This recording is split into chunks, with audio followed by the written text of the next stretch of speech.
Saludos a Hugo, saludos a todos, todas, por todas partes donde andéis. Y muchísimas gracias, Hugo, por esta iniciativa que me parece estupenda y, de hecho, pues sinceramente, o sea, a mí se me había pasado y, bueno, pues tu aviso me puso en onda y me ha parecido una iniciativa genial. Entre otras cosas, además, fíjate, no solo porque las presentaciones han sido increíbles y hasta ahora estoy disfrutando como un enano, porque estoy viendo que la comunidad es amplísima, más de lo que creía, que de hecho es lo que inspiró esta charla de usos alternativos en morfometría geométrica, sino por una cosa curiosa, y es que estamos tan acostumbrados a utilizar la lengua vernácula en ciencia, que es el inglés, que cuando me he planteado contar todo esto en español, me he trabado y me ha costado, ¿no? Entonces, doble gracias, porque de hecho, pues evidentemente me he dado cuenta de que este tipo de cosas son no solo interesantes, sino que necesarias, ¿no? Para, bueno, pues transmitir todo esto. Bueno, sin más introducción, básicamente solo contar que esta charla se presentó, fue una charla que se preparó para el Congreso de Morfología de Vertebrados del año pasado en Praga. Y claro, al ver las charlas que se han ido contando en días anteriores, me he dado cuenta que muchos de o las propuestas de estas alternativas vais a volver a verlas en esta charla. Eso sí, creo que con matices. Y de hecho, la motivación de contar esta idea de aplicar o hacer usos alternativos, básicamente es porque este texto no hace falta que lo leáis. Era un poco modo de plantear el resumen de lo que era la charla en el abstract, y como sé que se está grabando, pues que tenga un poco ahí la motivación. Es que en el hecho de querer comprender la evolución, la morfometría geométrica, obviamente, ya se ha dicho muchas veces, se ha disparado su uso porque es una herramienta potentísima, ¿no? Y es una alegría porque realmente, de hecho, el potencial es infinito. Y de hecho, lo que en este párrafo se resume como introducción es que es cierto también que en la última década esa velocidad ha hecho que también se estandarice su uso para comprender la variación, para, como hemos visto, un montón de aspectos del análisis de la forma biológica en evolución y en otros enfoques. Y de hecho se ha estandarizado, pues, el estudio de la alometría, la integración y la modularidad casi como una manera mainstream. Y estamos ya en los pasos, como contaba perfectamente y en detalle Dean Adams, ya implementar la filogenia, que ha sido difícil por la identidad multidimensional que tiene todo este tipo de datos. Pero en cualquier caso ya sabemos que todo esto lo podemos aplicar sin problema. Y me ha sorprendido, de hecho, la charla de Thomas en la combinación del mundo de la estadística multivariante, obviamente a la biomecánica, pero que en parte es un poco el espíritu de lo que yo quería contaros aquí. Y está resumido en este segundo párrafo, que básicamente tira un poco de la nostalgia de los orígenes de lo que era la morfometría geométrica hace, ya os digo, 10, 15 años, porque tiene un potencial enorme que creo que en muchas ocasiones lejos del mainstream, está todavía por explotar. Y ahí es donde yo voy a hacer el pequeño guiño con algunos ejemplos de los trabajos que hemos hecho, muy sencillos, porque de hecho, en realidad, los ejemplos ya os adelanto que van a ser simplemente para contaros un poco anecdóticamente esta idea de poder utilizar la morfometría geométrica de una manera en otros ámbitos, ¿no? Y la idea fundamental es, que espero que permee, es que a todo lo que subyace, a lo que os voy a contar, es en realidad también un guiño a la simplicidad. Es decir, que en realidad a lo mejor no hace falta muchas veces para responder a alguna pregunta complicarse mucho la vida. Con esto no digo que realmente toda la sofisticación que estamos alcanzando obviamente no sea necesaria. Por supuesto que sí, pero que hay veces que no. Y es lo que espero que se vea, que es un poco la moraleja que subyace a todo lo que voy a presentar. Y básicamente, ya para pasar a la siguiente diapositiva, contaros fundamentalmente que lo que voy a hablar es, en cierto modo, irme a la raíz, irme a la raíz de lo que es el método, el consenso, el procrustes, hacer un guiño a los orígenes, que entiendo que hay gente que no los conoce, y me pareció a mí personalmente interesante cuando lo descubrí, por eso pues transmitirlo a través de esos ejemplos, y por supuesto luego hablar de lo que es el mundo de los grandes avances que permiten el análisis procrustes, que es la estadística multivariante. Cualquier caso, la morfometría geométrica, sabéis, del año 93, ese famoso trabajo, se hablaba de una revolución, y fue una revolución realmente espectacular en el análisis de la forma, resumido en estos tres aspectos. Uno, que utiliza un sistema de referencia consistente, y para mí eso es fundamental, y os voy a poner un ejemplo de por qué. Pero realmente en morfología es que nunca se había conseguido, y eso es algo realmente sorprendente, aunque parezca que no, ¿no?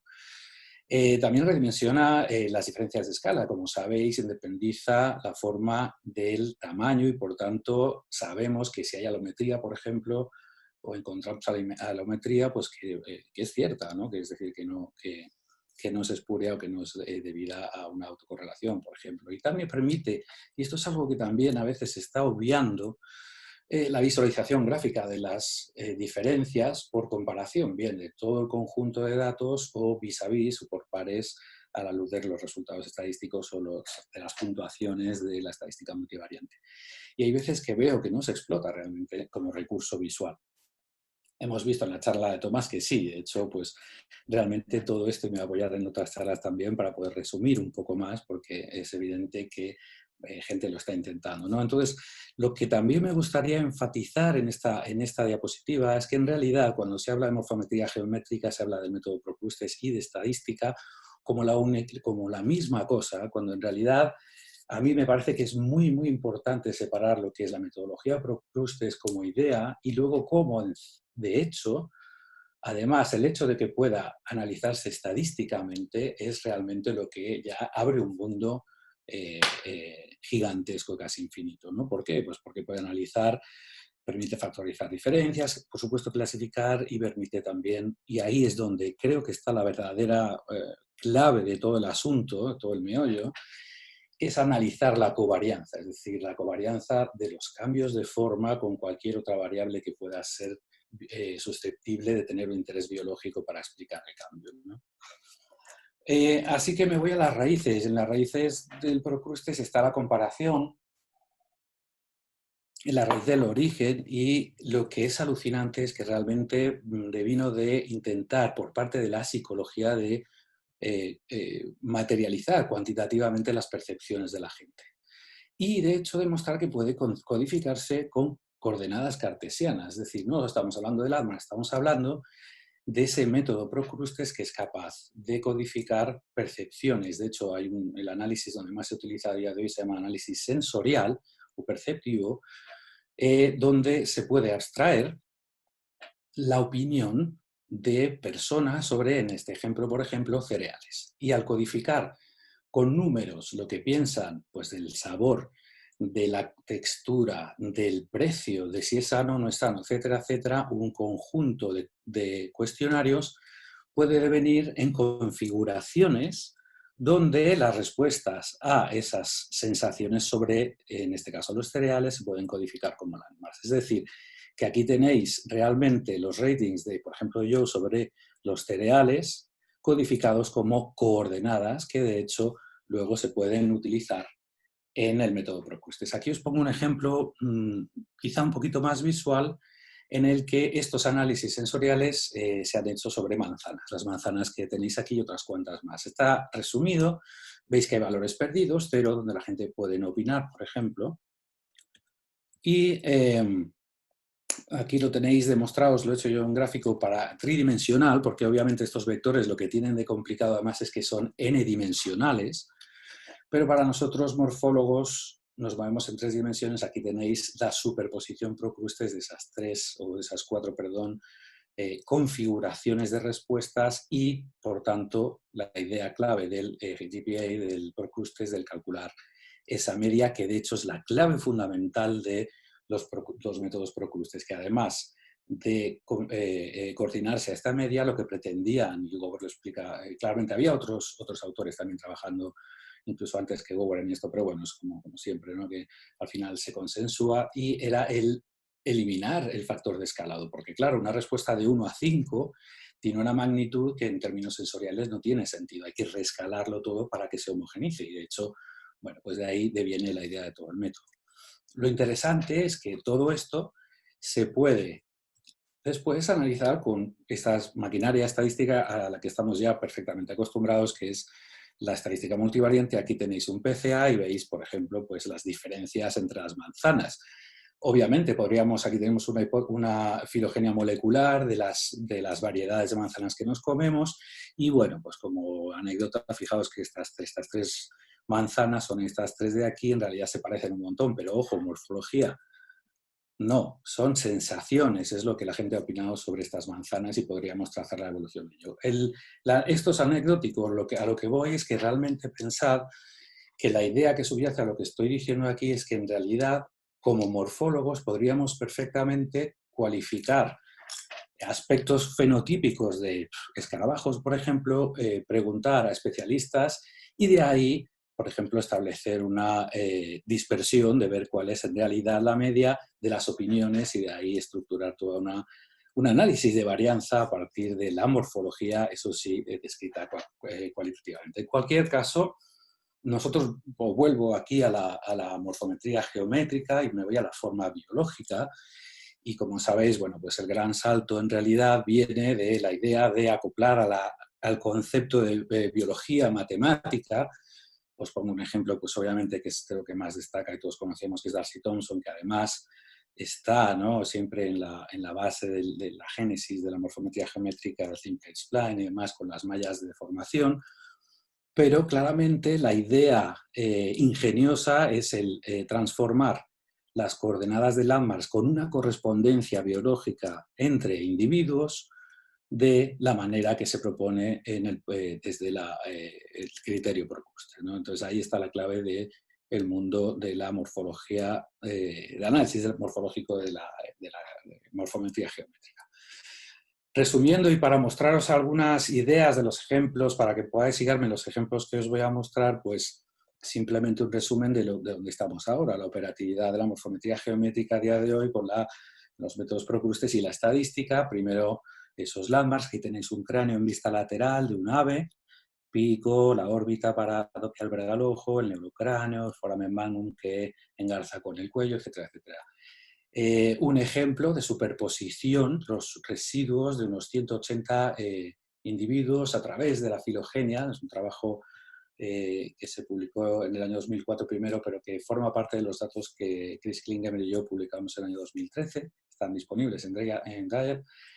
Y bueno, también pues hemos visto ya cientos de ejemplos del ya llamado filomorfoespacio, en el que pues implementamos la filogenia y demás.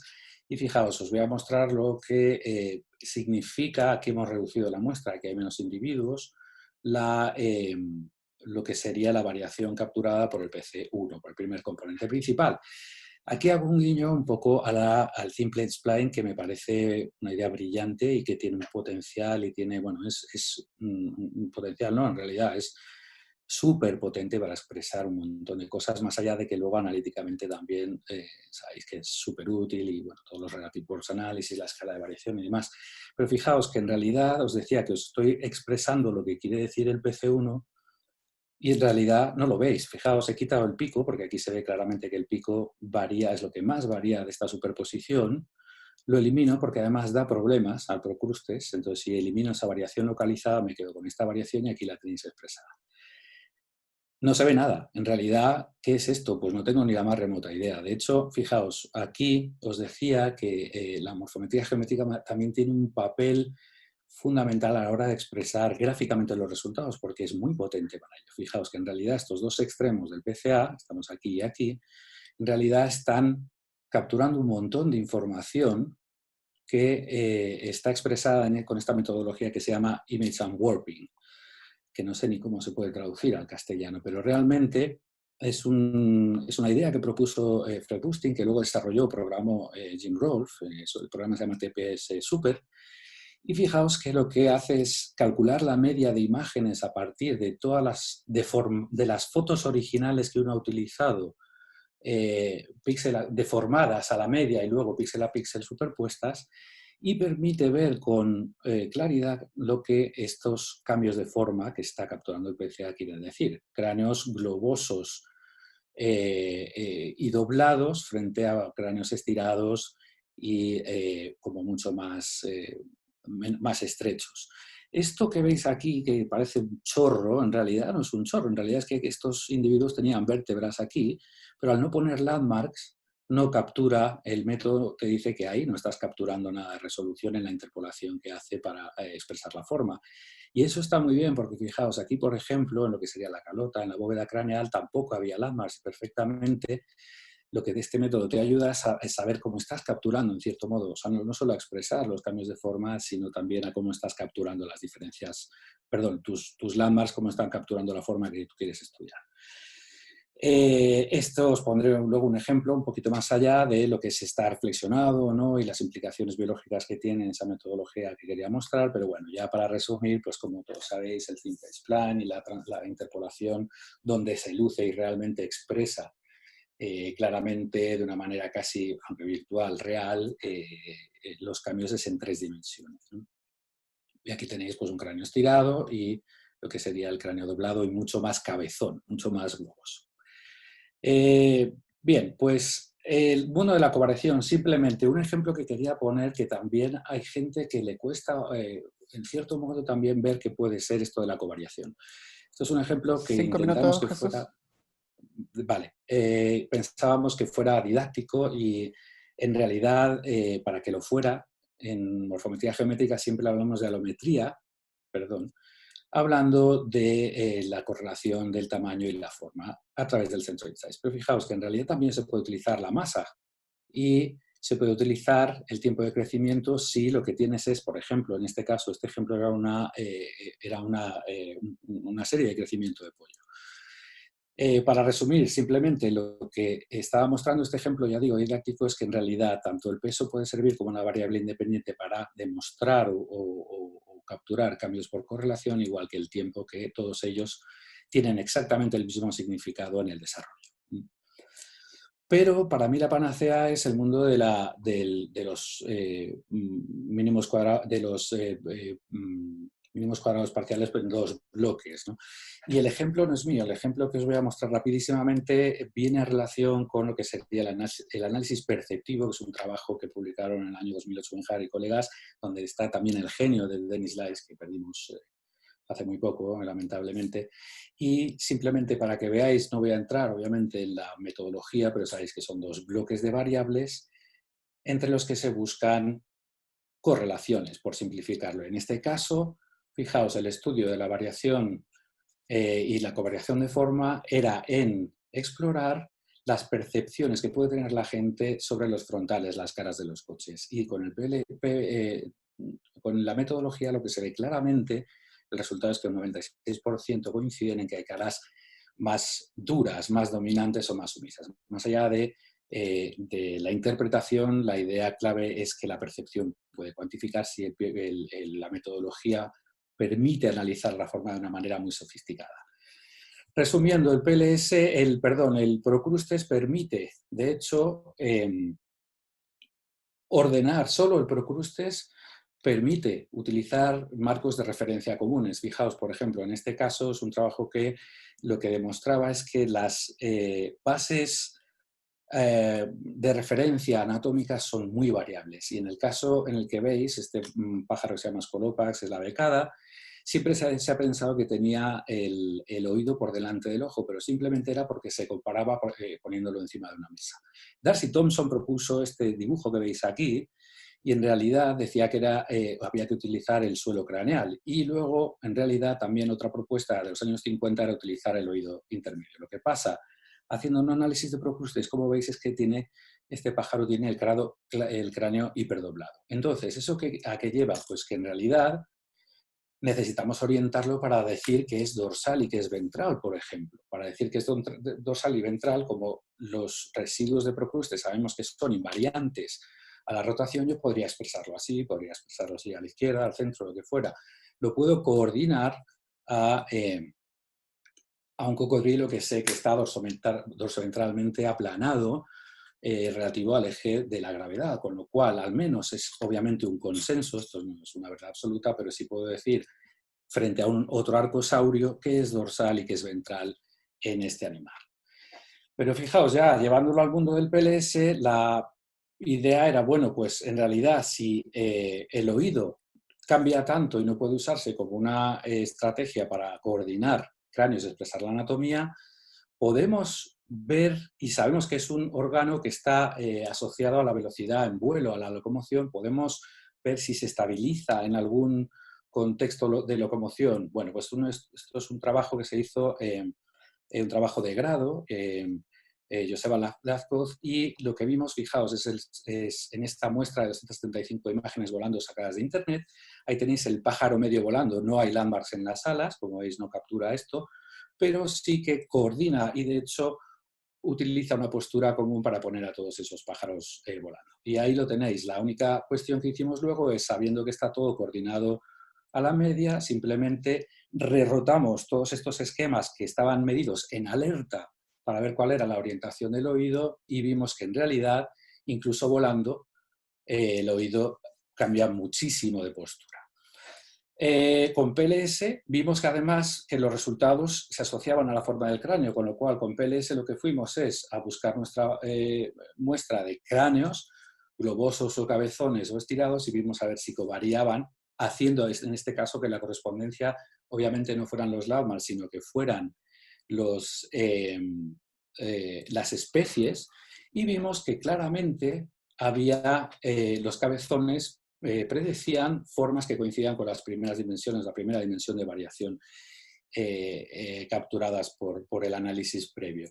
Curiosamente, además, los cabezones, como veis en este esquema, tenían la cola, la parte caudal, mucho más corta. Así que, en realidad, la cuestión iría un poco ya, y ya por cerrar, a esa manera de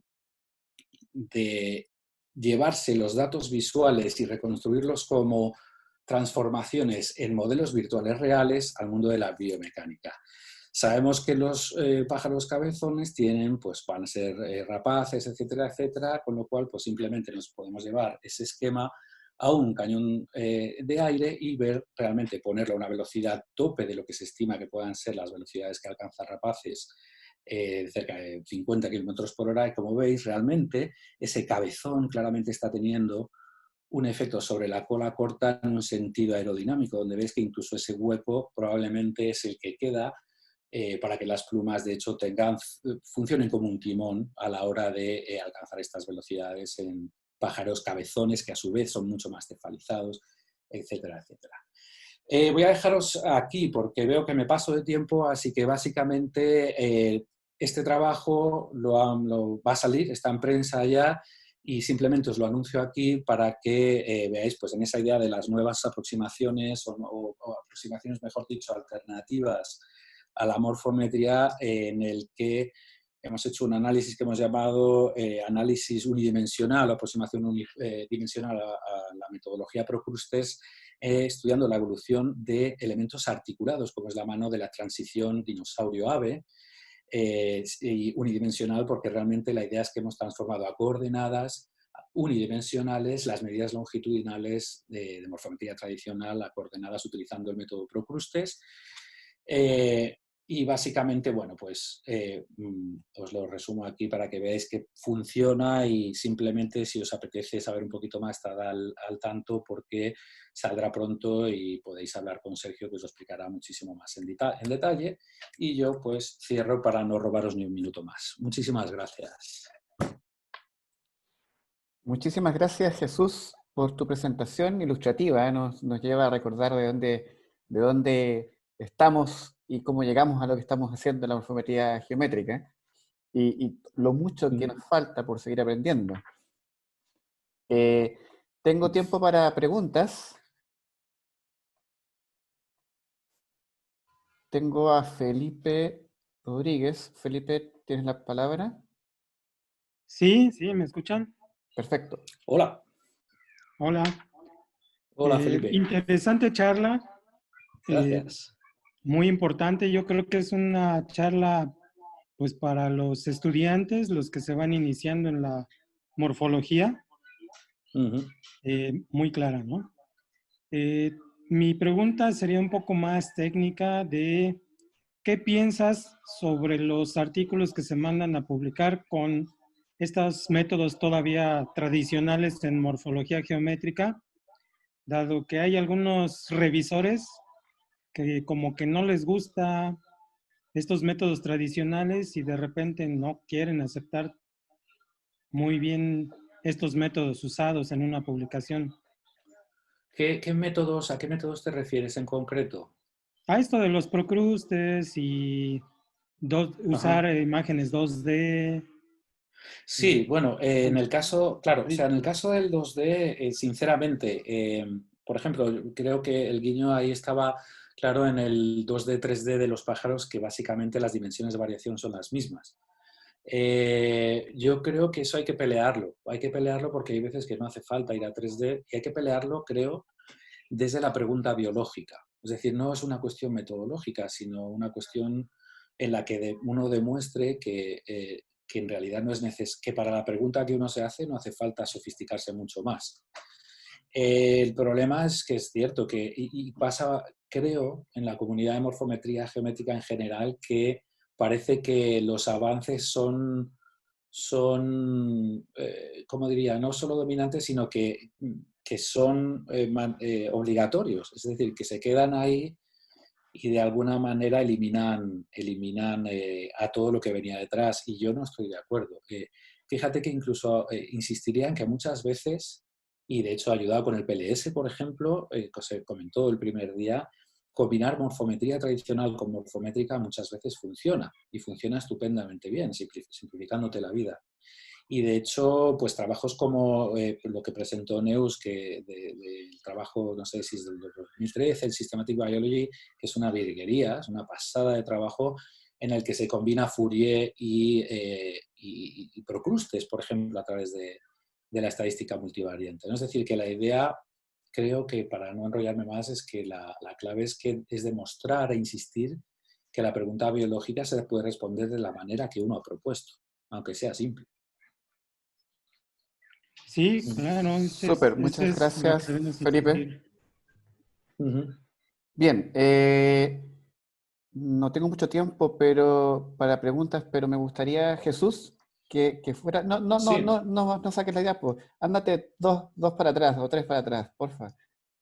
yo, Sí, sí, me gustaría ver la que pusiste de la última, que la presentación del trabajo que tenías de las aves, que se veía pero impresionante. Te estoy haciendo correr con con la la de diapositiva. esta. No, no, de la última, la que muestra la filogenia final. La antes que terminaras, la diapo antes de tus conclusiones. Esta, la siguiente, esa. Que, Esto es un spoiler total. Ese es el sí, trabajo de Sergio, sí. Ajá. puedes contarnos un poco porque se veía pero muy bonito.